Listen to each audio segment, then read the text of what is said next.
what I think is crazy about you is that all, like, up until pretty recently, you were still, like, going through, like, career-wise, it was not thriving until what, like, within the last couple of years? 3 years?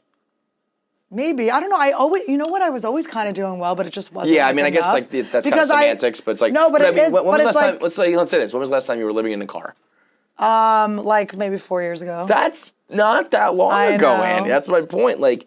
In and out. You had done Chelsea lately and been on TV. No, I was like, yeah, and then go sleep in my car after Chelsea. Yeah. That's crazy. But I had my own TV show and everything, but that's because I didn't know how to, like... You had your own TV show and you were living in a car?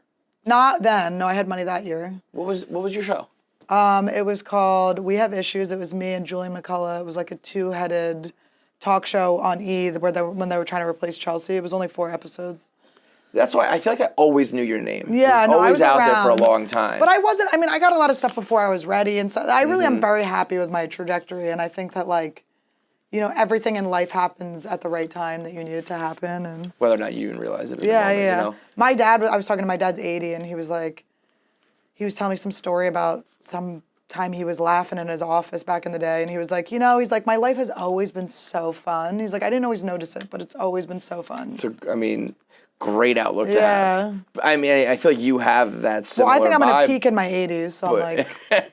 But, like, your life, you know, has not been so fun at times, but I feel like you think that about yourself. It's always been fun, Yeah, though. that's like, It's always been fun. Like, it's always been crazy to me. interesting and fun. I never run out of stories. Like, I remember more stuff all the time. I'm like, holy shit. And it's great. It's cool. It's like, I don't, you know, maybe it would have been nice to not have these things happen, but also it's like... Boring, then?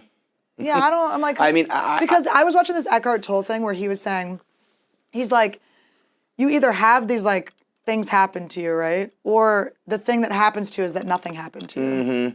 Right. Either way, you end up with issues. We're all the same. Like, that's kind of what I'm, like, trying to... Yeah. I'm trying to have this through line in my comedy that's, like, let's make fun of everyone because, like, we are all the same. It's, like, this differentiating thing, like, where we're... You know, it's, like, I'm not that different from Miss Pat. Right. Right? Like, I'm really not. And I think our message is very similar, too, you know? Yeah, that's why I loved we put you guys on the same episode, and it was like, these are just two, like, bad bitches who don't give a fuck, who went through some shit and didn't... And the same way she was, you know, talking about her show being like, not preaching a message, and not telling you it's not for white or black, just fucking everybody, and it's funny, and, like, that's it. Well, people, after I did Breakfast Club, people were like, wow, that's not really your demo. I'm like, my demo is people. Like, humans. What the fuck are you talking about? Like, what are we doing? Why are we trying to, like, segregate people? People with a sense of humor. People who like interesting shit. Like, that's it. Like, how, like, fucking racist is your brain if you're thinking that way? Yeah. Also, it's like, isn't that the whole point? It's like, make your demo bigger, make your role bigger. Yeah, I don't know. I would love to have, like, a crazy, full, mixed audience. Hell yeah. But like, so you and Miss Pat, I get what you're saying, but, like, you and Miss Pat versus somebody who's had just, like, a pretty smooth upbringing. A lot of differences. But there's something. A lot of similarities, though. Yeah, there is always something. It's like, it's just, we're all experiencing the same thing. We're all gonna fucking die and fizzle out into the same. Well, I also think what's interesting is, like, maybe the experiences aren't the same, but the way your brain is reacting to it are similar. So it's like when seniors in college are freaking out because of their midterms. Yeah. And I'm like, you know, these kids don't know, you know, but it's like, to them, that's the most harrowing thing they've gone through is that test.